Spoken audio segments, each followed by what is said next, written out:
ஓம் விக்னேஸ்வரா போற்றி, ஓம் நவக்கரன் அருளை போற்றி. தனுசு ராசி நேயர்களுக்கு வணக்கம். நேயர்களே, இந்த வீடியோ பதிவில் ஒரு குங்குமம், குபேர குங்குமத்தை பற்றி சொல்கிறேன். இது ரொம்ப முக்கியமானது. சரி, குபேரன் ஒரு தனி மனிதனுக்கு செல்வத்தை கொடுக்குறவர். பணம், பொருள், மற்ற செல்வங்கள், ஐஸ்வர்யம், 16 வகை பேரை கொடுக்குறவர் குபேரன். பெருமாளுக்கே கடன் கொடுத்தவர். அந்த குபேர குங்குமம் நம்ம வீட்டில் இருக்குதுன்னா நல்ல வசதியாக பார்க்கப்படுகிறது. பச்சை கலரில் இருக்கும் அந்த குங்குமம். நாட்டு மருந்து கடையில் கிடைக்கும், சில கோயிலையும் கிடைக்கும். அதை வாங்கி நம்ம சில கிழமையில் நெத்தியில் இட்டுக்கிட்டோம்னா மிகச்சிறப்பாக பார்க்கப்படுகிறது. பூஜை புனஸ்காரம் பண்ணி நெத்தியில் வச்சுக்கலாம். வேண்டுதல் பலிக்கும், காரியம் நிறைவேறாகும். இது ஒரு நம்பிக்கையாகவே பார்க்கப்படுகிறது. அந்த குபேர குங்குமத்தை பற்றி தான் இந்த வீடியோவில் பேச போகிறேன். உங்களுக்கு இந்த வீடியோ பற்றி சந்தேகம் இருந்துச்சுன்னா கமெண்ட் பாக்ஸில் கேளுங்க. சில ஃபோட்டோ எது வேணும்னா வாட்ஸ்அப்பில் கேளுங்க, நான் உங்களுக்கு அனுப்பிவிடுவேன். இந்த வீடியோ ஒரு முழுமையான வீடியோ, முக்கியமான வீடியோ. இந்த வீடியோ யார் வேணாலும் பயன்படுத்திக்கலாம். சரியா? நேரில் தனுசு ராசியில் பிறந்தவர்கள், மூலம், போராடம், உத்திராடம் 3 நட்சத்திரத்தில் பிறந்தவங்க எப்போ வேணாலும் இதை குங்குமத்தை பயன்படுத்திக்கலாம். இதுக்கெல்லாம் தோஷம் கிடையாது. கோயிலையும் வாங்கிட்டு வரலாம், நாட்டு மருந்து கடையில் வாங்கி வீட்டில் வச்சும் கும்பிடலாம். சரியா? இந்த குங்குமம் ரொம்ப ஒரு ஐஸ்வர்யமானது. அஷ்டலட்சுமியும் நவநிதிகளும் இந்த குங்குமத்தில் இருக்கிறாங்க. மற்ற குங்குமம்லாம் மஞ்சளும் என்ன சொல்லுவாங்க, சுண்ணாமும் சேர்ந்து தயாரிப்பாங்க. இந்த செந்தூர்னு சொல்கிறோம்ல குங்குமம், மெரூன் கலர் சிவப்பு கலரில் இருக்குல்ல, அந்த குங்குமம்லாம் அந்த காம்பினேஷனில் செய்வாங்க. இது மூலிகையால் செய்கிறது. சரியா? அது என்னென்ன மூலிகை அப்படின்னு பின்னாடி நான் சொல்கிறேன். பொதுவாக இந்த குங்குமம் தமிழ்நாட்டில் சில கோயிலில் இந்த குங்குமம் பிரசாதமாக கொடுக்குறாங்க. காஞ்சிபுரம் ஏகாம்பரேஸ்வரர் கோயிலில் கொடுக்குறாங்க. அங்கே இருக்கிற குபேர சன்னதியில் இந்த குங்குமம் பிரசாதமாக கொடுக்குறாங்க. காஞ்சிபுரத்துக்கு ஏகாம்பரேஸ்வரர் காமாட்சி அம்மன் கோயிலுக்கு போனோம்னா இது கிடைக்கும். அங்கே குபேரர் சன்னதியில் கொடுக்குறாங்க. பூரட்டாதி நட்சத்திரத்தை அன்றைக்கி ரொம்ப சிறப்பு. மாதம் வருகிற பூரட்டாதி நட்சத்திரம் குபேரனுடைய பிறந்தநாள். குபேரனுடைய ஜென்ம நட்சத்திரம் பூரட்டாதி தான், குருவுடைய நட்சத்திரம் தான். ஸோ குபேரன் ஒரே நேரத்தில் குரு புதன் 2 அருளை பெற்றவர். ஏன்னா அவரோட புதனுடைய அம்சமும் பார்க்கப்படுகிறார். குருவுடைய நட்சத்திரத்தில் பிறந்தாரோட குரு ஒரு அருளும் இருக்கிறது. ஸோ தனுசு ராசிக்கு 1, 4, 7, 10 கூடிய அருள் பரிபூர்ணமாக கிடைக்கும். இந்த குங்குமத்தை எழுதுனால இன்றைக்கி சிறப்பாக இருப்பீங்க தனிப்பட்ட முறையில். சரியா? தேக ஆரோக்கியம், சிந்தனை, செயல் சிறப்பாக இருக்கும். அடுத்து சுகப்படுவீர்கள். சரியா? தாயாரோட சிறப்பு இருக்கும். வண்டி வாகனம் நல்லாயிருக்கும். மேற்படிப்பு நல்லா வரும். வித்தைகள் நல்லா வரும். பெர்ஃபார்மன்ஸ் நல்லா பண்ணுவீங்க. எனக்கும் நல்லாயிருக்கும். கல்யாண மணி உறவு நல்லாயிருக்கும். திருமணம் ஆகலை, திருமணம் லேட்டாகிட்டு இருக்கிறவங்க இந்த குங்குமத்தை சில தினங்களில் வைக்கலாம். அதை பற்றி தான் வீடியோவில் சொல்ல போகிறேன். கொஞ்சம் பொறுமையாக பாருங்கள். எப்போ, என்றைக்கு வைக்கலாம், எந்த நோக்கத்துக்காக வைக்கலாம், அந்த முறையெல்லாம் சொல்கிறேன். அனைவரும் லைக் பண்ணுங்கள், சப்ஸ்கிரைப் பண்ணுங்கள். ரிட்டன் வியூவர்ஸ் அனைவருக்கும் நன்றி. ஸோ இந்த குங்குமம் காஞ்சிபுரம் ஏகாம்பரேஸ்வரர் கோயிலில் கிடைக்கும். பூரட்டாதி நட்சத்திரத்தை அன்றைக்கி இந்த குங்குமத்துக்கு ஒரு சிறப்பு இருக்குது. அன்றைக்கி இந்த குங்குமத்தை வச்சு வழிபாடு பண்ணால் மிகச்சிறப்பாக பார்க்கப்படுகிறது. அதுபோல் தமிழ்நாட்டில் சில பகுதியில் பச்சையம்மன் ஆலயங்களிலும் இந்த குங்குமம் கிடைக்கப்படுகிறது. பச்சையம்மன் கோயிலும் இந்த குங்குமம் கிடைக்கும். அது சொர்ண ஆகர்ஷண பைரவர் கோயில் ஈரோட்டில் இருக்குது. ரெட்டைச்சுற்றிப்பாளையத்தில் இருக்கிற அங்கே இருக்கிற பச்சை குங்குமம் அங்கே இது பண்ணுறாங்க. சரியா? அங்கே மூலிகையால் இந்த குங்குமத்தை தயார் பண்ணி கொடுக்குறாங்க. அது என்ன சார் அப்படின்னா, மஞ்சள், கற்றாழை, வேம்பு, அரச இலை, துளசி, இப்படி இயற்கை மூலிகளை சரியான முறையில் எடுத்து அதை காய வச்சு அதை பொடியாக்கி இந்த குங்குமத்தை தயாரிக்கிறது மிகச்சிறப்பாக பார்க்கப்படுகிறது. மஞ்சள், கற்றாழை, வேம்பு, அரச இலை, துளசி எல்லாமே நவக்கிரகங்களுடைய ஆதிக்கம் உள்ளதான், மருத்துவ குணமுள்ள மூலிகைகள் தான். ஸோ இது ரொம்ப ஒரு முக்கியமானதாக பார்க்கப்படுகிறது இந்த குபேர குங்குமம். இதன் பயன்கள் அப்படின்னு பார்த்தோம்னா, தனுசு ராசிக்குன்னு தனியாக சில பயன்கள் இருக்குது. பொதுவாக பயன்கள் பார்த்தோம்னா, பக்தி, ஆன்மீகத்துக்கு இது மிகச்சிறப்பாக பார்க்கப்படுகிறது. குடும்பத்தில் இருக்கிற பணத்தட்டுப்பாடு போய்க்கிறோம். குடும்பத்தில் ஒரு சுபிச்சம் இருக்கும். குடும்பத்தில் இருக்க பிரச்சனைகள்லாம் தீரும். ஒரு நம்பிக்கையின் அடிப்படையில் இதை செய்யணும். சரியா? சில பேர் சொல்லுவாங்க, இந்த குங்குமத்தை வச்சுட்டாப்புல எல்லாம் சரியாயிருமா? அப்படி அல்ல. கோயிலுக்கு போகிறோம், இன்னும் எல்லா கோரிக்கையுமே நிறைவேறுது, கோயிலுக்கு போய்ட்டு வரவங்க எல்லாருமே கோடீஸ்வரனாக இருக்கிறாங்க இல்லை. ஆனால் சில குறைகள் தீருது. மனிதனாக வாழ்வதற்கு இறை வழிபாடு முக்கியம். வீட்லேயும் செய்யலாம், கோயிலையும் போய் செய்யலாம். சரியா நேர்களே? தொழில் வியாபாரத்தில் ஒரு பெரிய மாற்றம் இருக்கும், லாபம் இருக்கும். கடன் சுமை குறையும். சரியா? கடனில் இருக்கிறவங்க, கடன் சூழலில் இருக்கிறவங்க, வட்டி கட்ட முடியாத இருக்கிறவங்களுக்குலாம் இந்த குங்குமம் எடுத்து நெத்தியில் வச்சுக்கிட்டிங்கன்னா அதுக்குண்டான ஒரு வழி பிறக்கும். அந்த கடன் பிரச்சனை தீர்றதுக்கு ஒரு வழி பிறக்கும். படிக்கிற மாணவர்களுக்கும் நல்ல விதமாக பார்க்கப்படுகிறது. குடும்பத்தில் ஒத்துமை இருக்கும். திருமண தடை நீங்கும். வர நல்லபடி அமையும். கடன் மணி உறவு நல்லாயிருக்கும். சரியா நேர்களே? இதை நீங்கள் குங்குமத்தை தினமும் நெத்தியில் ஏற்றுக்கலாம். வீட்டில் பூஜை அறை முடிச்சுட்டு தினமும் நெத்தியில் ஏற்றுக்கலாம். இட்டுட்டு நீ வெளியே போகலாம், காரியத்து போனீங்கன்னா மிகச்சிறப்பாக இருக்கும். அதுபோக புதன்கிழமை, நான் ஏற்கனவே சொன்னேன், புதன்கிழமை பெருமாளுடைய அம்சமுள்ள நாள். புதன் ஒரு வடக்கு பக்கத்துக்கு ஒரு முக்கியமான கிரகம். புதன் நாளே வடக்கு தான். அதே வடக்கு குபேரனுக்கும் உள்ளது, குருவுக்கும் உள்ளது. ஸோ புதன், குரு, குபேரன் இந்த 3 பேருமே குபேரன் வந்து ஒரு என்ன சொல்கிறது, குபேரன் வந்து கிரகம் கிடையாது. அவர் வந்து ஒரு குபேரன், அவர் வந்து ஒரு கடவுளாக சித்தரிக்கப்படுகிறார். சரியா, செல்வத்துக்கு வந்து குபேரன். இப்போ வந்து தெய்வத்தை காட்டிலும் சில தெய்வங்கள்லாம் இருக்குது, வழிபாட்டு தெய்வங்கள். அவங்களாம் பரிவார தெய்வங்கள். சரி, பரிவார தெய்வங்கள் நிறைய இருக்கிறாங்க. அக்னி பகவான், குபேரன், வாயு பகவான், வருணன், இவங்கெல்லாம் வந்து சில காரியத்துக்காக இருக்கிறாங்க. அக்னி பகவானா நெருப்பு, வருணன்னா மலை, வாயு பகவானா காற்று. அதுமாதிரி குபேரன்னா ஐஸ்வர்யம், செல்வம், பணம், மகாலட்சுமி கடாட்சியம். இதுக்கு வந்து குபேரன். ஸோ குபேரன் தெய்வத்துக்கு அடுத்த நிலையில் இருக்கிறாரு. குரு, புதன் இவங்களாம் நவக்கிரகங்கள். சரியா, கோள்கள். அதனால் இந்த காம்பினேஷன் குரு, புதன், குபேரன் காம்பினேஷன் வந்து நல்ல விதமாக பார்க்கப்படுகிறது. பச்சைனாலே புதன் தான். புதனுடைய நிறம் பச்சை தான். சரியா, நேரில் குருனா மஞ்சள். ஸோ மஞ்சளும் பச்சையை நீங்கள் மிக்ஸ் பண்ணுங்கள், சிவப்பு கலர் வரும். சரியா, அது கொஞ்சம் காம்பினேஷன் பார்த்தீங்கன்னா சிவப்பில் வரும். ஸோ அதனால் எதுக்கு சொல்ல வரேன்னா, நீங்கள் வந்து புதன்கிழமை இதை பயன்படுத்துறது மிகச்சிறப்பாக பார்க்கப்படுகிறது. அடுத்து வந்து வியாழக்கிழமை இதை பயன்படுத்திக்கலாம். இதை பயன்படுத்துறதுனால உங்களுக்கு வந்து மகாலட்சுமி, குபேரர், பைரவர் வழிபாட்டில் இதை பயன்படுத்திக்கலாம். சரியா, பைரவர் வழிபாட்டிலும் இதை பயன்படுத்திக்கலாம். ஆனால் பைரவர் வீட்டில் வச்சு கும்பிட மாட்டாங்க. பட் இந்த வழிபாடுகள் சிறந்த பார்க்கப்படுகிறது. வந்து என்ன பண்ணணும்னா, நம்பிக்கையுடன் ஒரு 41 நாட்கள் இந்த குங்குமத்தை நெத்தியில் வைக்கணும். சரியா, அதுவும் குரு அனுக்கிரகம் உள்ள வியாழக்கிழமை, புதன்கிழமை, புதனுடைய அனுக்கிரகம் உள்ள புதன்கிழமை முக்கியமாக வீட்டில் குபேர படத்தை வச்சு ஒரு பூஜை பண்ணணும். அதுபோல் குபேர தூணுன்னு இருக்குது, திருப்பதியில் இருக்குது. பிரசாத ஸ்டால் பக்கத்தில் குபேர தூண் இருக்குது. அங்கே எல்லோரும் வணங்குவாங்க. அந்த குபேர தூண் வந்து எதுக்கு வச்சுருக்காங்கன்னா, திருப்பதி ஏழுமலை வெங்கடேச பெருமான் திருக்கல்யாணத்துக்கு வந்து குபேரன் படம் கொடுத்துருக்கிறாரு. இந்த கலியுகம் முடிகிற வரைக்கும் வட்டி கட்டுறேன்னு சொல்லியிருக்கிறாரு. அதனால தான் அங்கே அவருக்கு சிலை வச்சுருக்கிறாங்க, குபேர சிலை. நிறைய பேருக்கு தெரியும், திருப்பதி போனால் குபேர சிலை கும்பிட்டு வழங்குவாங்க. அந்த குபேர சிலையை வீட்டில் வச்சும் கும்பிடலாம், ரொம்ப முக்கியம். அந்த குபேர சிலை படம் வேணுங்கிறவங்க என்கிட்ட கேளுங்க. சரியா, அந்த டீட்டெயிலை கேட்டிங்கன்னா கண்டிப்பாக கமெண்ட் பாக்ஸில் சொல்லுவேன், இல்லைனா வாட்ஸ்அப்பில் கேட்டாலும் சொல்லுவேன். நான் அந்த படத்தையும் அனுப்புவேன். ஸோ குபேர சிலை படத்தை வச்சும் வைக்கலாம். அந்த குபேர சிலை வந்து ஒரு தூணில் இருக்கும், குபேர தூண்னு பேர். இந்த தூணில் திருப்பதியில் இருக்குது, இன்னும் நிறைய பேர் கும்பிடுவாங்க. அந்த குபேர தூண் அந்த படத்தையும் வீட்டில் வச்சு வணங்கலாம். இல்லைன்னா குபேரன் படமும் இருக்குது. சரியா, குபேரன் படத்தையும் வீட்டில் வச்சு வணங்கலாம். குபேரன் மகாலட்சுமி சேர்ந்த குபேரலட்சுமி படத்தை வச்சு வணங்கலாம். குபேரன் அவர் வண்டியில் பார்த்தோம்னா கீரிப்பிள்ளை இருக்கும், கீரிப்பிள்ளையோடு தான் இருப்பார் அவர். கீரி வந்து ஒரு யோகமான ஒரு பிராணி. ஸோ கீரி பிள்ளை பெயர் பெற்றது கீரிப்பிள்ளை. எதுக்கு சொல்ல வரேன்னா, திருப்பதிலேயே அவருக்கு வந்து ஒரு வழிபாடு இருக்கிறதுனால அவர் வந்து ஒரு செல்வ கடாட்சியம் உள்ள ஒரு கடவுளாக பார்க்கப்படுகிறார் குபேரன். அவர் வீட்டில் வச்சு கும்பிடலாம். கும்பிடும்போது நீங்கள் வந்து இந்த குங்குமத்தை, குபேர குங்குமத்தை வச்சு கும்பிட்டிங்கன்னா மிக சிறப்பாக இருக்கும். சார், என்னால் திருப்பதிக்கு போக முடியல, காஞ்சிபுரத்துக்கு போக முடியல, கடையில் வாங்கிட்டேன், நாட்டு மருந்து கடையில் வாங்கிட்டேன், இதை நான் வீட்டில் வச்சு கும்பிடணும் சார் அப்படின்னு நினச்சிங்கன்னா, நாட்டு மருந்து கடையில் கிடைக்கும். குபேர குங்குமம், பச்சை குங்குமம் கிடைக்கும். பச்சை குங்குமம்னு கேட்டோம்னா படக்குன்னு எடுத்து கொடுத்துருவாங்க. குபேர குங்குமம்னா அந்த கடைக்காரருக்கு தெரியாது. அதனால் பச்சை குங்குமமும் கேளுங்க, கொடுத்துருவாங்க. அந்த பச்சை குங்குமத்தை வாங்கிட்டு என்ன பண்ணுங்கன்னா, பெருமாள் கோவில் கொண்டு போங்க. ஒரு 50 கிராம் வாங்குங்க. 50 கிராம் வாங்கினாலே ரொம்ப நாளைக்கு இருக்கும். 50 கிராம் வாங்கிட்டு பெருமாள் கோவிலுக்கு போங்க. தாயார் சண்டையில் வச்சு எடுத்துகிட்டு வந்துடுங்க. சரியா, அங்கே கோயிலுக்கு குருக்கிட்ட சொன்னீங்கன்னா தாயார் சண்டையில் வச்சு அவர் அதை மந்திரிச்சு கொடுப்பாரு. அர்ச்சனை பண்ணும்போது சாமி இதை பாதத்தில் வச்சு எடுத்து கொடுங்கன்னா கொடுத்துருவார். கேட்பார், என்னென்னு கேட்டால் குங்குமம்னு சொல்லுங்கள், நான் வீட்டில் வச்சு நாங்கள் வந்து இதை டெய்லி பூசணும், இதை வச்சு கொடுங்கன்னா வச்சு கொடுப்பாரு. இல்லை அவருக்கு நேரம் இல்லை, கூட்டமாக இருந்துச்சுன்னா நீங்களே வச்சு கும்பிடலாம். நீங்களே வந்து பெருமாள் கோயிலில் தாயார் சண்டைக்கு முன்னாடி வச்சு, மகாலட்சுமி தாயே, அன்னையே, மகாலட்சுமியே, இதை ஏற்றுக்குமா, இதை ஏற்றுக்கோ, நாங்கள் வீட்டில் கொண்டு போய் இதை நாங்கள் யூஸ் பண்ண போகிறோம் அப்படின்னு நீங்களே கேட்டுக்கலாம். கோயிலில் போய் குருக்கள் மூலியமாக தான் தெய்வத்தை அணுகணும் கிடையாது, நம்மளே நேரடியாக அணுகலாம். சரியா, தாயாரோட மந்திரத்தை சொல்லலாம். அந்த மகாலட்சுமி மந்திரம் இருக்குது, சமஸ்கிருதத்தில் இருக்குது, அந்த மந்திரத்தை கூட நீங்கள் சொல்லலாம். அந்த மந்திரம் வேணுங்கிறவங்க என்கிட்ட கேளுங்க, கண்டிப்பாக அனுப்பிவிடுவேன். அதுபோக வந்து மகாலட்சுமி மந்திரத்தை தமிழ்லேயே சொல்லலாம். நீங்கள் ஓம் ஆதிலட்சுமி போட்டி, தனலட்சுமி போட்டி, தானியலட்சுமி போட்டி, திவ்யலட்சுமி போட்டி, திரவியலட்சுமி போட்டி, சௌபாகியலட்சுமி போட்டி, வீரலட்சுமி போட்டி, விஜயலட்சுமி போட்டி, ஐஸ்வர்யலட்சுமி போட்டி, மகாலட்சுமி தாயாரே போட்டி, நாராயணியே போட்டி அப்படின்னு சொல்லிட்டு மகாலட்சுமி தாயாரை அணுகிட்டு வரலாம். சரியா, பெருமாள் கோயில் நிறைய இருக்குது, அதுவும் தமிழ்நாட்டில் நிறைய இருக்குது. அதில் திவ்ய தேசங்களும் நிறையா இருக்குது. ஸோ உங்கள் வீட்டு பக்கத்தில் இருக்கிற பெருமாள் கோயிலுக்கு போனாலும் போகலாம். மதுரையில் இருக்கிறவங்க கூடல் பெருமாள் கோயிலுக்கு போங்க, அழகர் கோயிலுக்கு போங்க. சரியா, மதன கோபாலசாமி கோயிலுக்கு போங்க.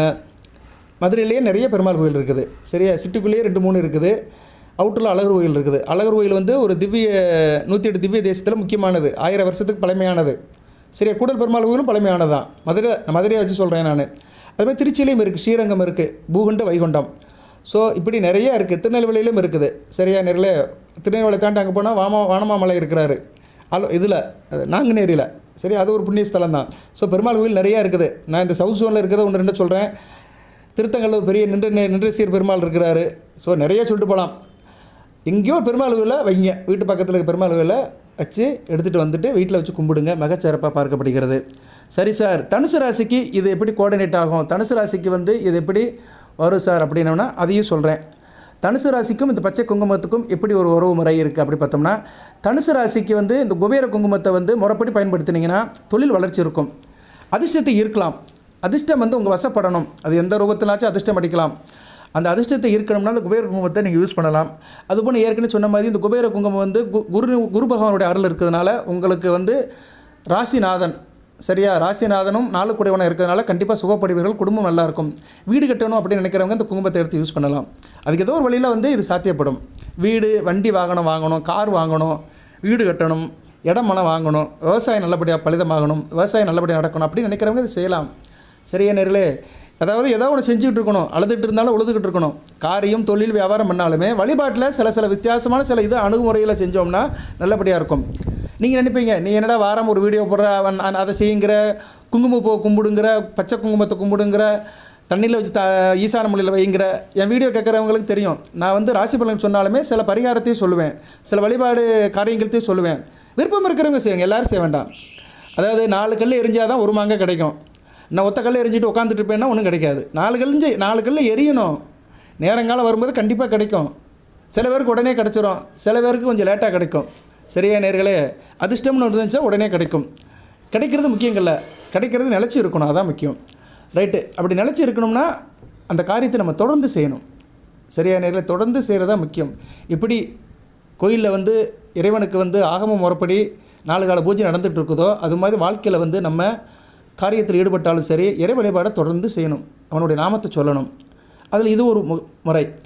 சரி, தனுசு ராசிக்கு வழிபாடு எப்படி சார் அப்படின்னா, வெள்ளிக்கிழமை அல்லது வேலைக்கிழமை குபேர படத்தை வச்சு வீட்டில் கும்பிடலாம், குபேர எந்திரத்தை வச்சு கும்பிடலாம், இல்லைனா அந்த குபேர தூண் படத்தை வச்சும் கும்பிடலாம். அந்த குபேர தூண் படம் இருக்கிறவங்க என்கிட்ட கேளுங்க, குபேர தூண் வேணும், திருப்பதியில் இருக்கிற குபேர தூண் படம் வேணும் சார் அப்படின்னா என்கிட்ட வாட்ஸ்அப்பில் கேட்கணும், கமெண்ட் பாக்ஸில் கேட்காதீங்க. கமெண்ட் பாக்ஸில் டெக்ஸ்ட் தான் பண்ண முடியும். சரியா, அதனால் வாட்ஸ்அப்பில் கேட்டிங்கன்னா அந்த இமேஜை உங்களுக்கு அனுப்புவேன். அதை நீங்கள் பிரிண்ட் அவுட் பண்ணி லேமினேட் பண்ணி வச்சுக்கலாம். பொதுவாக குபேரத்தூண் படம் வீட்டில் இருக்கிறது மிகச்சிறப்பாக பார்க்கப்படுகிறது. சிலவர் வீட்டில் எந்திரம் இருக்கும், சில பேர் ஃபோட்டோ கூட வச்சுருப்பாங்க. எது வேணாலும் வச்சுக்கலாம். செம்பருத்தி பூ அல்லது மஞ்சள் நிற பூக்களை வச்சுக்கலாம். செம்பருத்தி பூ அல்லது செவ்வந்தி பூ வைக்கலாம். செவ்வந்தினா என்ன, மஞ்சள் கலரில் இருக்கும். எங்கள் ஊரில் செவ்வந்தி சொல்லுவோம், உங்கள் ஊரில் எந்த பூன்னு தெரில. சரியா, மஞ்சள் கலரில் கேந்தி பூவும் இருக்குது. சரியா, கேந்தி பூ இந்த சங்கரங்கோயில், ராஜபாளையம் பக்கத்துலலாம் கேந்தி பூ தான் இருக்கும், சவுத் சைடுலாம். சரியா, அதனால் அந்த பூவும் மஞ்சள் கலரில் இருந்துச்சுன்னா வச்சுக்கலாம். இந்த குபேரன் அருள் கிடைக்கிறதுக்கு இந்த குங்குமத்தை அச்சதையாக வச்சுக்கலாம். சரியா, குபேர காயத்ரி மந்திரத்தை சொல்லலாம். அந்த மந்திரம் வேணுங்கிறவங்க என்கிட்ட கேளுங்க. இந்த மந்திரம் ஃபோட்டோ வேணுங்கிறவங்க வாட்ஸ்அப்பில் கேளுங்க, கண்டிப்பாக அனுப்பிவிடுவேன். அதாவது இதில் எப்படி சார் எடுத்து நெத்தியில் வச்சுக்கலாம் அப்படின்னா, 2 விரலும் யூஸ் பண்ணிக்கலாம், நடுவரலையும் யூஸ் பண்ணிக்கலாம். வலது கையில் தான் எடுத்து வைக்கணும். நடுவரலையும் யூஸ் பண்ணிக்கலாம், மோதிர விரலையும் யூஸ் பண்ணிக்கலாம். தனுசு ராசி மோதிர விரலில் வைக்கிறது தான் சிறப்பு. மோதிர விரலில் எடுத்து குங்குமத்தை வச்சிங்கன்னா மிக சிறப்பு தான். ஐஸ்வர்யம், அதிர்ஷ்டம் கை கொடுக்கும். சில பேருக்கு உடல் ஆரோக்கிய பிரச்சனை இருக்கும், நோய் நொடியில் தாக்கத்தில் இருப்பாங்க. அவங்க நடுவரில் வைக்கலாம். நடுவரில் சனி பகவானுடைய வரல், ஆயில் கூடும். சரியா, நடுவரில் வச்சிங்கன்னா ஆயில் கூடும், தீர்க்காயில் கிடைக்கும். ஆனால் மோதிர விரல் மூலியமாக வச்சோம்னா ஐஸ்வர்யம் கூடிக்கும், நல்லதமாக இருக்கும். அதனால தான் அது மோதிர விரலுங்கிறான். மோதிரம்னா என்ன, ஒன்று தங்க மோதிரம் போடுவோம் அல்லது வெள்ளி மோதிரம் போடுவோம். ஸோ அந்த விரலே ஒரு காஸ்ட்லியான விரல் தான். மோதிரம் போடுறதுக்கு உள்ள விரல், மோதிரங்கிறது ஆபரணம் தானே. ஸோ அந்த பேர்லேயே அதுக்கு ஒரு அதிர்ஷ்டம் இருக்குது. அதனால் நீங்கள் மோதிர விரலையே எடுத்து நெத்தியில் வச்சுக்கலாம். ஆணும் வச்சுக்கலாம், பெண்ணும் வச்சுக்கலாம். இந்த குபேர குங்குமத்தை வழிபாடு செய்கிறதுனால தனுசு ராசிக்கு குருவின் அணுக்கரம் கிடைக்கும், புதனுடைய அணுக்கரம் கிடைக்கும். தொழில் வியாபாரம் சிறப்பாக இருக்கும். சிஸ்டர் ரிலேட்டடாக இருக்கிறவங்க நல்லாயிருக்கும். கம்ப்யூட்டர் இன்ஜினியர், ஆர்டிஃபிஷியல் சயின்ஸ் படித்தவங்க, ஐடி படித்தவங்க, இவங்களுக்கு நல்லாயிருக்கும். மேக்ஸ் சம்மந்தப்பட்ட வேலையில் இருக்கிறவங்க, சொல்லிக் கொடுக்குறவங்க, வக்கீல் வேலை பார்க்குறவங்க, பின்னணி பாடகர்கள், திரைப்பட கலையில் இருக்கிறவங்க, கலைத்துறையில் இருக்கிறவங்க, தர்க்கவாதங்களில் இருக்கிறவங்க, வக்கீல் வேலை பார்க்குறவங்க, நவதான கடை வச்சுருக்கிறவங்க, வேத ஜோதிடத்தை பயின்றவர்கள், ஜோதிட ஆராய்ச்சியில் இருக்கிறவங்க, சயின்டிஸ்ட், இப்படி நிறைய சொல்லலாம். ரிசர்ச் சென்டரில் இருக்கிறவங்க, இவங்களுக்கு எல்லாத்துக்குமே நல்லாயிருக்கும். சார் நான் ஒரு ஐடி கம்பெனியில் வேலை பார்க்குறேன் சார், எனக்கு ப்ரொமோஷன் வேணும் அப்படின்னு நினைக்கிறவங்க, நான் சொல்கிற நாட்கள் அன்றைக்கி இந்த குபேர பூஜை பண்ணிவிட்டு இந்த பச்சை குங்குமத்தை நெத்தியில் வச்சுட்டு போனீங்கன்னா நல்லாயிருக்கும். உங்களுக்கு ப்ரொமோஷன் கிடைக்கும், இன்க்ரிமெண்ட் கிடைக்கும், நல்லாயிருக்கும். சார் நான் மேத்தமெட்டிக்ஸ் படிச்சுட்டு இருக்கிறேன், இப்போ மேத்தமெட்டிக்ஸில் இப்போ நான் எம்எஸ்சி படிக்கிறேன், நல்ல மார்க் எடுக்கணும் எக்ஸாமில் அப்படின்னு நினைக்கிறவங்க இதை வச்சுட்டு போகலாம், எக்ஸாம் அன்றைக்கி வச்சுட்டு போகலாம். ஸோ வியாபாரம் பண்ணிட்டு இருக்கிறேன் சார், வியாபாரத்தில் நல்லபடியாக இருக்கணும் அப்படின்னா நீங்கள் வியாபாரத்தில் வச்சு போயிடலாம். வியாபாரம் பண்ணுற இடத்துல வச்சுக்கலாம். வியாபாரம் பண்ணுற இடத்துல அந்த கல்லாப்பெட்டி இருக்குது பார்த்தீங்களா, நம்ம டேபிளில் கூட வச்சுக்கலாம். பூஜை பண்ணிவிட்டு கொஞ்சம் போல் எடுத்து நீங்கள் வந்து ஒரு பச்சை கலர் பேப்பரில் மடித்து வச்சுட்டிங்கன்னா மிகச்சிறப்பாக இருக்கும். அந்த புதனுடைய அனுக்கிரகம் அப்படியே இருக்கும். இப்படி நிறைய செய்யலாம் நேயர்களே. நமக்கு நாமே சில வழிகளை வகுத்துக்கலாம். சரியா? ஒருத்தனுக்கு வந்து நல்ல குரு கிடைக்கணுங்க. குரு இருந்தாலே போதும், நோட்டு புஸ்தகம் பேனாலாம் தேவையில்லை, அறிவாளி ஆயிடலாம். அதை தான் குரு உபதேசம்னு சொல்லியிருக்கிறாங்க. நான் போதி ஜோதிடத்தில் வீடியோ அதிகமாக போடுவேன். நம்ம வீடியோ கேட்குறவங்களுக்கு தெரியும், என்னடா இருந்தாலும் புசுக்குன்னு வீடியோ போட்டுட்ருக்கானே அப்படின்னு நினைப்பாங்க. எதுக்கு போடுறேன்னா, நீங்கள் நல்வழிப்படணும், ஏதோ ஒரு வழியில் நல்வழிப்படணும். அதாவது எப்படின்னா, ஒரு ஊருக்கு பல வழி இருக்கும், ஆனால் அந்த பல வழியுமே நல்ல வழியாக இருக்கணும். பிரச்சனை இல்லாமல் உங்களுக்கு காரியம் நடக்கணும், நீங்கள் நினைக்கிற காரியம் நடக்கணும். இப்போ நான் இந்த வீடியோ நிறைய தகவல் சொல்லியிருப்பேன், சில பிரச்சனைகளுக்கெல்லாம் நான் வழி சொல்லியிருக்கிறேன். ஸோ இந்த குபேர குங்குமத்தை, பச்சை குங்குமத்தை நீங்கள் இட்டுக்கிறதுனால உங்களுக்கு சில காரியங்கள் நல்லபடியாக நடக்கும். குரு அண்டு புதனுடைய அனுக்கிரகம் பரிபூர்ணம் கிடைக்கும். மகாலட்சுமியுடைய கடாட்சமும் கிடைக்கும். மகாலட்சுமினா சுக்கிரன் உங்கள் ராசிக்கு 6, 11 கூடியவன். கடன் பிரச்சனை தீரும், அது சொல்லிட்டேன். லாபம் நல்லபடியாக இருக்கும். குறிப்பாக குரு புதன் சில லக்கணத்துக்கு ரொம்ப வேண்டியவர்களாக வருவாங்க. தனுசு லக்கணம், கும்ப லக்கணம், மீன லக்கணம், மிதுன லக்கணம், சிம்ம லக்கணம், கன்னியா லக்கணம், இந்த லக்கணத்துக்கெல்லாம் வந்து குரு புதன் வந்து நல்ல பலன்களை கொடுப்பாங்க. இந்த லக்கணத்தில் பிறந்தவங்களுக்கு கூடுதல் பலன் கிடைக்கும். தனுசு ராசிலே இப்போ நான் வருஷ பிரச்சனை பார்த்தீங்களா, இந்த லக்கணத்தில் பிறந்தவங்களுக்கு கூடுதல் பலன் கிடைக்கும். ஏன்னா சில பேருக்கு வந்து அந்த ஜாதகத்தினுடைய அமைப்புக்கு ஏற்ற மாதிரி பலன்கள் மாறுபடும். இங்கே தான் வித்தியாசம் இருக்குது. ஒரு குடும்பத்தில் ஒரே பேர் பிறந்திருப்பாங்க, 2 பேருமே போராட நட்சத்திரத்தில் பிறந்திருப்பாங்க, தனுசு ராசி தான். ஆனால் 2 பேருக்கும் 2 விதமான பலன்கள் இருக்கும். ஒருத்தனுக்கு படிப்பே வராது, ஒருத்தர் படித்து முடித்து எம்ஃபில் படித்து பிடிச்சி போயிடுவான். ஏன்ப்பா அப்படின்னா அவன் லக்கணம் நல்ல லக்கணமாக இருக்கும். சரியா? தனுசு ராசி போராட நட்சத்திரம் தான். அவர் எந்த லக்கணத்தில் பிறந்திருப்பார்? அவர் வந்து உதாரணத்துக்கு சொல்கிறேன், அவர் வந்து மிதுன லக்கணத்தில் பிறந்திருப்பார். நல்ல அமைப்பு தான். லக்கணம் வந்து ராசியை பார்க்கும். ராசிக்கு 2 கூடியவன் லக்கணத்தை பார்ப்பார். ஆரம்ப கல்வி அருமையாக இருக்கும். ஏன்னா 2 கூடிய சந்திரன் ராசியில் இருந்து நல்லபடியாக பார்ப்பார். அது அவர் ஒளிச்சந்திரன் இருந்தார்னா சூப்பர். ஒளிச்சந்திரனா எப்படி சார் அப்படின்னா, சூரியன் வந்து நல்ல நிலைமையில் இருப்பார். சூரியன் வந்து எங்கே இருப்பார்? ராசிக்கு லக்கணத்துக்கு வந்து லக்கணத்துக்கு 2ஆம் இடத்துல இருக்கலாம். சரியா? 2ஆம் கடகத்தில் ஸ்தான பலம் பட்டிருந்தாலும் நல்ல அமைப்பு தான். சந்திரன் வந்து அமாவாசை நோக்கி பௌர்ணமி நோக்கி போகிறாருன்னு அர்த்தம். சரியா? ஆடி பௌர்ணமி ஒட்டி போகிறாருன்னு அர்த்தம். உதாரணத்துக்கு சொல்கிறேன், மிதுன லக்கணம், தனுசு ராசி, போராட நட்சத்திரம். சூரியன் வந்து கடகத்தில் இருக்கிறாருன்னா ஆடி பௌர்ணமிக்கு முன்னாடி பிறக்கிறாருன்னு அர்த்தம், 2 நாளைக்கு முன்னாடி பிறக்கிறாருன்னு அர்த்தம். இவங்களுக்கு நல்லாயிருக்கும், ஆரம்ப கல்வி நல்லாயிருக்கும். அதுபோல் 4 கூடிய புதன், மிதுன லக்கணத்துக்கு 4 கூடியவன், தனுசு ராசிக்கு 10 கூடியவன். 4 கூடிய புதன் நல்ல நிலைமை இருந்தாருன்னா சூப்பராக இருக்கும். 4 கூடிய புதன் வந்து எங்கே இருக்கணும் சார் அப்படின்னா, 4 கூடிய புதன் 5ஆம் இடத்துல இருக்கணும். 5ஆம் இடத்துல துலாம் வந்தாருன்னா சூப்பர். ராசிக்கு 5ஆம் இடம், ராசிக்கு 11ஆம் இடம், லக்கணத்துக்கு 5ஆம் இடம். லக்கணாதிபதி வந்து 5ஆம் இடத்துல ஸ்தான பலம் பட்டு இருப்பார். அவர் வீடு கொடுத்த சுக்கிரன் பின்னாடி இருந்தாலும் பரவாயில்ல, 4ஆம் இடத்துல இருந்தாலும் திக்பலம் பட்டிருப்பார். நீசமானாலும் பரிவர்த்தனை யோகத்தில் நீசபங்கம் அடைஞ்சிருந்திருப்பார். சரியா? ஏன்னா சுக்கிரன் போதுன்னா அடுத்தடுத்து தான் இருப்பாங்க. ஸோ தனுசு ராசி, மிதுன லக்கணம், சுக்கிரன் 4ஆம் இடம் திக்பலம் வருவார். லக்கணாதிபதி புதன் 5ஆம் இடத்துல ஸ்தான பலம் பட்டு பரிவர்த்தனை யோகத்தில் இருப்பார். சூப்பராக இருக்குங்க, நல்லாயிருக்கும், அருமையான அமைப்பு. இவங்களுக்கு நல்லாயிருக்கும். இவங்களுக்கு உயர்கல்வி நல்லா வரும். ஆரம்ப கல்வியும் நல்லாயிருக்கும், உயர்கல்வியும் நல்லாயிருக்கும். சரியா? ஏன்னா சந்திராதி யோகத்தில் சூரியன் இருப்பார். நல்ல அமைப்பு தான். ராசிக்கு 9 கூடியவனும், லக்கணத்துக்கு 3 கூடியவனும் 2ஆம் இடத்துலேருந்து நல்ல பலன்களை கொடுப்பாரு. இதுதான் வேத ஜோதிடம். இதுதான் என்ன, அந்த பையன் 2ஆம் இடத்துல சூரியன் இருக்கிறனால கொஞ்சம் அதட்டல் உருட்டலாக இருப்பான், அவ்வளோதான். பேச்சில் வந்து அதிகாரம் இருக்கும். சூரியனால் என்ன ஹானஸ்ட் தான். பேச்சில் ரொம்ப கௌரவம் பார்ப்பான். யார்கிட்ட பேசணும், யார்கிட்ட பேசக்கூடாதுன்னு கொஞ்சம் ப்ரெஸ்டீஜ் பார்ப்பான். சிலவர் பாருங்கள், சிலவர்கிட்ட பேச மாட்டாங்க. இவங்ககிட்ட பேசி என்ன ஆக போகுது அப்படின்ட்டு யார்கிட்ட பேசணும் அவங்ககிட்ட போய்ட்டு பேசிட்டு போவாங்க. கொஞ்சம் ராயலாக இருப்பாங்க. அவங்களுக்குலாம் வந்து வாக்குஸ்தானத்தில் சூரியன் நல்ல நிலைமையில் இருப்பார். சரியா? இவ்வளோ தாங்க ஜோதிடம். சரியா? இன்னும் நிறையா சொல்லிட்டு போகலாம், அமைப்பெல்லாம் நிறைய சொல்லலாம். பட் நம்ம கொஞ்சம் வெளியே வந்துட்டோம்னு நினைக்கிறேன். குபேர குங்குமத்திலேருந்து ஜாதக அமைப்புக்கு வந்துட்டோம். எதுக்கு சொல்ல வரேன்னா, அந்த அமைப்பு நல்லபடியாக வரும். அந்த உயர்கல்வி சொல்ல வந்தே ஒரு அண்ணன் தம்பி குடும்பத்தில் பிறந்திருக்காங்க, ஒருத்தன் படிப்பு வரல, ஒருத்தன் படிப்பு வருதுன்னா அவன் லக்கண ரீதியாக மாறுபடும். 2 பேரும் தனுசு ராசி தான். ஆனால் லக்கண ரீதியாக கிரக அமைப்பு மாறுபடும் போது ஒருத்தனுக்கு தூக்கி விட்டுரும், ஒருத்தனை போட்டு படுக்க வச்சிரும். இது வந்து கர்மா, ஜாதகத்தில் உள்ள அமைப்பு. அதுபோல் இந்த குங்குமத்தை பயன்படுறதுனால தனுசு ராசிக்கு வந்து பண வரவு நல்லாயிருக்கும், தொழில் லாபம் இருக்கும், புதிய தொழில் தொடங்கலாம், யோகம் இருக்கும். சரியா நேரில்? அதுபோல் குரு தத்துவம் இருக்கிறதுனால புத்திர பாக்கியம் கிடைக்கும். புத்திர பாக்கியம், புத்திர சந்தானம் நல்லாயிருக்கும். பிள்ளைகளுக்கும் நீங்கள் தடை விட்டிங்கன்னா பிள்ளைகளுடைய வாழ்க்கையும் நல்லாயிருக்கும். சரியா? இப்போ உங்களுக்கு பிள்ளைய வந்து 15 வயசில் இருக்குது, உங்கள் வயசு நான் உங்களுக்கு 2 பேருக்கு 40-45 வயசு ஆகுது, குழந்தைகள் 15 வயசு ஆகுதுன்னா குழந்தைகளும் தடவைனா குழந்தைகளோட வாழ்க்கையும் நல்லாயிருக்கும். சரியா நேர்களே? ஸோ இதை நீங்கள் சிறப்பாக செய்யலாம். இந்த வீடியோவில் வந்து ஒரு போதுமான அளவு சொல்லியிருக்கிறேன் நான். சரியா? குறிப்பாக இந்த குங்குமத்தை என்றைக்கு சார் யூஸ் பண்ணலாம் அப்படின்னா 3 நாள் யூஸ் பண்ணுங்கள். டெய்லி வைக்க முடியலன்னா 3 நாள் வைங்க. புதன், வெள்ளி, வியாழன், அதாவது புதன், வியாழன், வெள்ளி 3 நாட்கள் வைக்கலாம். 3 நாட்களும் வீட்டில் பூஜை அறையில் வச்சுக்கலாம். நீங்கள் நெத்திலையும் வச்சுக்கலாம். இதுக்குன்னு சரியாக பூஜை கீஜெல்லாம் பண்ண வேண்டியதில்லை. பூஜை அறையிலேருந்து எடுத்து வச்சுட்டு நீங்கள் காலையில் வேலைக்கு போகலாம். அது குளிச்சு முடிச்சுட்டு காலையில் வேலைக்கு போகும்போது இதை வச்சுட்டு போகலாம். புதன், வியாழன், வெள்ளி 3 நாள் வைங்க, மிகச்சிறப்பாக இருக்கும். டெய்லி வைக்கிறானா வைக்கலாம். சில பேர் நினைப்பாங்க இது வெளியே வச்சா வித்தியாசமே தெரியுமா சார் அப்படின்னா, அப்படிலாம் நினைக்கக்கூடாது. மற்றவங்க பாருக்கா நம்ம வாழக்கூடாது. இன்றைக்கி வந்து சில பேர் சில சோசியக்காரங்கிட்ட சொல்லி சில பொட்டுலாம் வச்சுட்டு இருக்கிறாங்க. கருப்பு கலர் பொட்டு வைக்கிறாங்க. பெரிய பெரிய பதவியில் இருக்கிறவங்களே வைக்கிறாங்க. சரியா? அதை பற்றி விமர்சனம்லாம் நிறைய இருக்குது. நம்ம அதுக்குள்ளெல்லாம் போக வேண்டாம். நமக்காக வாழ்வோம். யாரையும் கம்பேர் பண்ண வேண்டாம். சரியா நேர்களே? தனுசு ராசிக்கு இது ஒரு நல்ல விதமாக பார்க்கப்படுகிறது. இந்த குபேர குங்குமம், பச்சை குங்குமம் உங்களுக்கு வந்து நல்ல ஒரு உயர்வை கொடுக்கட்டும். கோடிக்கணக்கில் பணத்தை கொடுக்கட்டும். லட்சக்கணக்கில் பணத்தை கொடுக்கட்டும். உங்கள் ஈடுபாடுக்கு ஏற்ற மாதிரி கண்டிப்பாக லாபம் இருக்கும், இல்லைன்னு சொல்ல முடியாது. ஒரு மனதாக நம்பிக்கையாக வைங்க. நல்ல விதமாக பார்க்கப்படுகிறது. ஓகே நேர்களே, எது சந்தேகம் இருந்துச்சுன்னா கமெண்ட் பாக்ஸில் கேளுங்க. அந்த குபேர தூண் ஃபோட்டோ வேணும், மகாலட்சுமி மந்திரம் வேணும், குபேர மந்திரம் வேணும் அப்படின்னு கேட்டிங்கன்னா அதை வாட்ஸ்அப்பில் கேளுங்க, உங்களுக்கு நான் அனுப்பிவிடுவேன். அது வந்து சாஃப்ட் காப்பி தான் அனுப்ப முடியும். அது பிரிண்ட் அவுட் எடுத்து நீங்கள் வச்சுக்கலாம். சரியா? வாழ்த்துக்கள். எல்லாமல்ல இறைவன் தனுசு ராசி நேயர்களுக்கு, மூலம், போராடம், உத்திராட நட்சத்திர நேயர்களுக்கு சில சௌபாகியத்தையும் சில ஐஸ்வர்யம் சில நன்மையும் கொடுப்பார். கோடிகளை கொடுக்கும் குபேர குங்குமம். வாழ்த்துக்கள். கோடிகள் கிடைக்கட்டும்.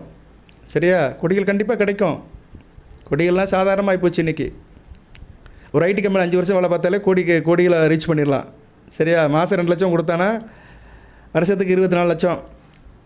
எப்படி ஒரு நம்ம செலவு மிச்சம் படுத்துட்டோம்னு வச்சுக்கோங்களேன், அங்கிட்ட ஒரு 5 வருஷத்தில் கோடிக்கணக்கில் சம்பாதிச்சிடலாம். நம்ம சம்பாதித்தே வந்து கோடிக்கணக்கில் இருக்கும். ஆனால் செலவு போக மீதி தான் நிற்கும்.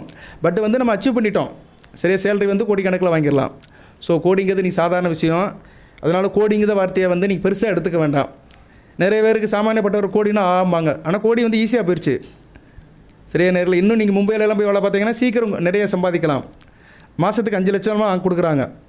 ஐடி கம்பெனிலாம் 5 லட்சம் கொடுக்குறாங்க. பெரிய பெரிய இடத்துலலாம் நல்லா பெரிய லெவலில் இருக்கிறவங்களாம் கொடுக்குறாங்க. பாருங்கள், சாமானியப்பட்ட மக்கள் பிஸ்னஸ் பண்ணுறவங்க நல்லா சம்பாதிக்கிறாங்க. யோசிங்க. சரியா? உங்கள் ஜாதகத்தை முதல்ல செக் பண்ணுங்கள். உங்கள் ஜாதகத்தில் வந்து எந்த அமைப்பு நமக்கு இருக்குது, நம்ம எந்த தொழில் பண்ணலாம், நம்ம தொழில் பண்ணலாமா உத்தியோகம் பண்ணுறோமோ முதல் அதை பாருங்கள். அதுக்கேற்ற மாதிரி முயற்சி பண்ணுங்கள். ஒரு நல்ல ஜோசியர்கிட்ட கொடுத்து அதெல்லாம் கேளுங்க. சரியா? இன்றைக்கி ஒரு 20 வயசுக்கு மேலேயே ஜாதகத்தை ஒரு தடவை பார்த்துடணும். உயர்கல்வி படித்து முடித்த பின்னாடியே இந்த படிப்பு படிச்சுட்டோம், இன்னும் அடுத்து என்ன வேலைக்கு போகணும், உத்தியோகத்துக்கு போகணுமா, தனியார் உத்தியோகமா, அரசு உத்தியோகமா, இல்லைனா தொழில் பண்ணலாமா, இது எது நமக்கு சாத்தியப்படணும் ஒரு ஜோசியர்கிட்ட நல்ல ஜோசியர்கிட்ட கேட்டுட்டு அதுக்கேற்ற மாதிரி நீங்கள் வந்து ரூட் போடணும். சில பேர் ஜாதகத்தில் அமைப்பு இருக்காது. கவர்மெண்ட் வேலைக்கு எக்ஸாம் எழுதிக்கிட்டே இருப்பான், அவனுக்கு கிடைக்காது. அவர் கமெண்ட்ஸில் இருக்கப்போ எனக்கு நான் வந்து பூராட நட்சத்திரம், எனக்கு அரசாங்க வேலை கிடைக்குமா? பூராட நட்சத்திரத்தில் கோடிக்கணக்கான பேர் இருப்பான், நான் எப்படி சொல்ல முடியும்? பூராட நட்சத்திரத்தில் கவர்மெண்ட் வேலை கிடைக்கும், அந்த அமைப்பு இருந்தால் தான் கிடைக்கும். சரியா? தனுசு ராசியில் பூராட நட்சத்திரத்தில் பிறந்தவனுக்கு அரசாங்க வேலை கிடைக்கும், அந்த அமைப்பு இருக்கணும்.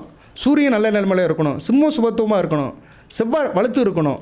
லக்கணாபதி, நீங்கள் எந்த லக்கணத்தில் பிறந்தீங்க அந்த லக்கணாபதி வலுத்து இருக்கணும். லக்கணாபதி சூரியன் செவ்வாய் வலுத்து சிம்மம் சுபத்துவமாகி ராசி லக்கணத்துக்கு 10ஆம் இடம் வந்து நல்ல நிலைமையில் இருந்துச்சுன்னா கண்டிப்பாக கவர்மெண்ட் வேலை கிடைக்கும். சரியா நேர்களே? அந்த கிரகங்கள் சுபத்துவ நிலைக்கு ஏற்ற மாதிரி உயர் பதிவு கிடைக்கும். சில பேருக்கு கவர்மெண்ட்டில் உயர் பதிவு கிடைக்கும், சில பேருக்கு வந்து கவர்மெண்ட்டில் பியூன் வேலை கிடைக்கும். சரியா? கவர்மெண்ட் வேலை தான், ஆனால் ஒருத்தர் பியூன் வேலைக்கு போவார், ஒருத்தர் வந்து ஆர்டிஓ வேலைக்கு போவார், பெரிய கொஞ்சம் கெஜெட்டர் வேலைக்கு போவார். எதுக்கு சொல்ல வரேன்னா அந்த அமைப்புக்கு ஏற்ற மாதிரி தான் வாய்ப்புகள் உருவாகும். அதனால் நீங்கள் வந்து தெரிஞ்சு வச்சுக்கோங்க. சும்மா இந்த கமெண்ட் பாக்ஸில் ஜாதகம் பார்க்குறதெல்லாம் விட்டுருங்க. கமெண்ட் பாக்ஸில் வேணால் பரிகார வழிபாடு சொல்லலாம். ஒரு தனி மனிதனா ஜாதகத்தை தான் பார்க்கணும், அதை பார்த்துடணும். சில பேர் ஜாதகம் பார்க்குறதுக்கு செலவாகுமே யோசனை பண்ணிருப்பாங்க. அப்படிலாம் யோசனை பண்ணோம்னா வாழ்க்கையில் பிழைக்கவே முடியாது. நம்பிக்கை இருக்கிறவங்க பார்க்கணும். நல்ல ஜோசியர் கொடுத்து எதிர்காலம் எப்படி இருக்குது சார், நான் எதை நோக்கி போகலாம், என்னோடய திசை எங்கிட்ட இருக்குது, அதை தெரிஞ்சுக்கணும். தெரிஞ்சுக்கிட்டிங்கன்னா வாழ்க்கை நல்லாயிருக்கும். சரியா நேரில்? இதனால் நான் வந்து உங்களை ஃபிஷிங் பண்ணுறேன்னு நினைக்காதீங்க. நீங்கள் என்கிட்ட ஜாதகம் பார்க்கணுன்னு நான் சொல்லலை. நீங்கள் யார்கிட்ட வேணாலும் பாருங்கள், உங்கள் வீட்டு பக்கத்தில் இருக்கிற ஜோசியர்கிட்ட கூட பார்க்கலாம். பட் அவர் கிளாரிட்டியாக சொல்லுவாராங்கன்னு நீங்கள் என்ஷூர் பண்ணிக்கோங்க. சரியா? அவர் கரெக்டாக பார்த்து சொல்லணும். நிறையா இருக்குது, அதுக்கு மேலே பேசணும்னா அது வேறு மாதிரி போயிடும். சரியா? நான் அதுக்குள்ளெல்லாம் வரல. நம்பிக்கை தான் நடராஜன். நம்பிக்கை வைத்து காரியம் பண்ணிங்கன்னா நல்லபடியாக நடக்கும். வாழ்த்துக்கள் நேரில், நல்லதே நடக்கட்டும். அனைத்து வளங்களை பற்றி தேக ஆரோக்கியத்துடன் தீர்க்காயலுடன் நீடோடு வாழ்க, நிறைந்த வளம் பெறுக. நன்றி.